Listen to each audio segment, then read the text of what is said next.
Welcome to my story about an unexpected nightmare that began when I found work at a burger restaurant. This is my own experience, told from my perspective. The job search had been fruitless for weeks, and I was desperate. That's when I stumbled upon the burger restaurant, a nondescript building at the edge of town. The sign read, "Help Wanted," and though it didn't look like much, it was the only opportunity available. I walked inside, greeted by the smell of sizzling meat and the clatter of kitchen utensils. The manager, a stern-looking man with a permanent scowl, hired me on the spot. My first shift started that evening.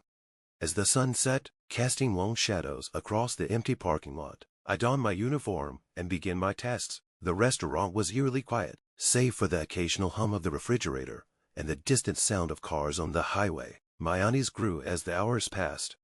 My first real scare came just before closing. I was cleaning the kitchen when I heard a whisper, faint and unintelligible, coming from the back of the restaurant. I paused, straining to hear, but it stopped abruptly. Dismissing it as my imagination, I continued working. Later that night, as I was locking up, I noticed a shadowy figure lingering near the dumpster. Heart pounding, I called out, but there was no response. The figure vanished into the darkness, leaving me shaken. That night, I had the first of many nightmares. In my dream, I was back in the restaurant, alone. The whispering voices returned, louder and more insistent, echoing through the empty space. I woke in a cold sweat, the memory of those disembodied voices lingering in my mind. Determined to shake off the fear, I returned to work the next day. The manager seemed oblivious to my discomfort, handing me a list of tasks without a second glance. As I worked, I couldn't shake the feeling of being watched. Days turned into weeks, and the strange occurrences continued. Lights flickered, objects moved on their own, and the whispers grew more persistent. Each night brought more vivid nightmares, blurring the line between reality and illusion. One evening, I stayed late to finish some paperwork. The restaurant was empty, the silence oppressive. Suddenly, the kitchen door slammed shut, and the lights went out. Panic surged through me as I fumbled for my phone, using its flashlight to navigate. As I approached the door, it creaked open slowly, revealing a figure standing in the doorway. It was a man, his face pale and eyes hollow. He looked at me with an expression of sorrow and fear, then vanished into thin air. Trembling, I fled the restaurant, unable to comprehend what I had seen. The nightmares intensified, now featuring the ghostly figure from the restaurant. His presence was suffocating, his whispers a constant reminder of something terrible lurking beneath the surface. I began to research the history of the restaurant, hoping to find answers.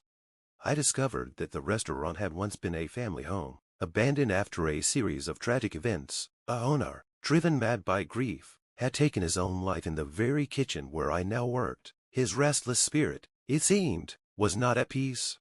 Determined to put an end to the haunting, I enlisted the help of a local paranormal investigator. Together, we conducted a seance, hoping to communicate with the spirit and offer it closure. The air grew cold, and the lights dimmed as we called out to the restless soul.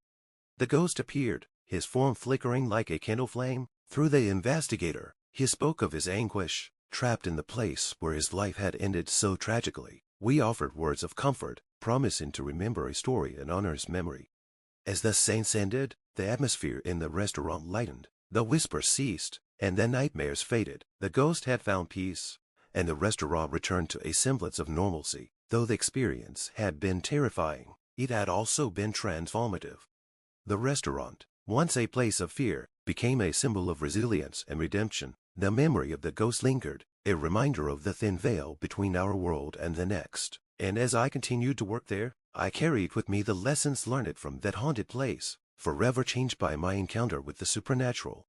Months passed, and the restaurant regained its usual hustle and bustle. But I never forgot the eerie events that had transpired. The once oppressive atmosphere felt lighter, as if a weight had been lifted. I threw myself into my work, determined to honor the memory of the man whose spirit had haunted us. One evening, as I was closing up, a group of regular customers approached me. They had heard rumors about the restaurant's haunting and wanted to know the truth. I hesitated but decided to share my story, leaving out some of the more harrowing details.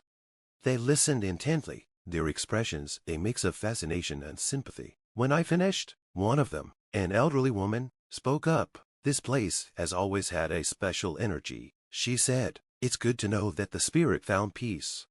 Her words stayed with me as I locked the doors and headed home. The restaurant had indeed changed, but so had I. The experience had taught me about resilience, compassion, and the unseen forces that shape our lives.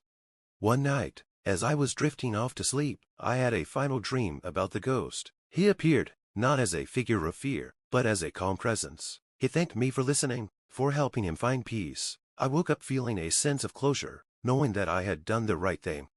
The restaurant continued to thrive, and I eventually moved on to new opportunities. Yet, I always carried a part of that experience with me. It reminded me that even in the darkest places, there is a chance for redemption and peace. And so, the burger restaurant, once a place of nightmares, became a symbol of hope and healing. It stood as a testament to the power of compassion and the importance of remembering those who came before us. And though the ghost was gone, his memory lived on in the hearts of those who had felt his presence.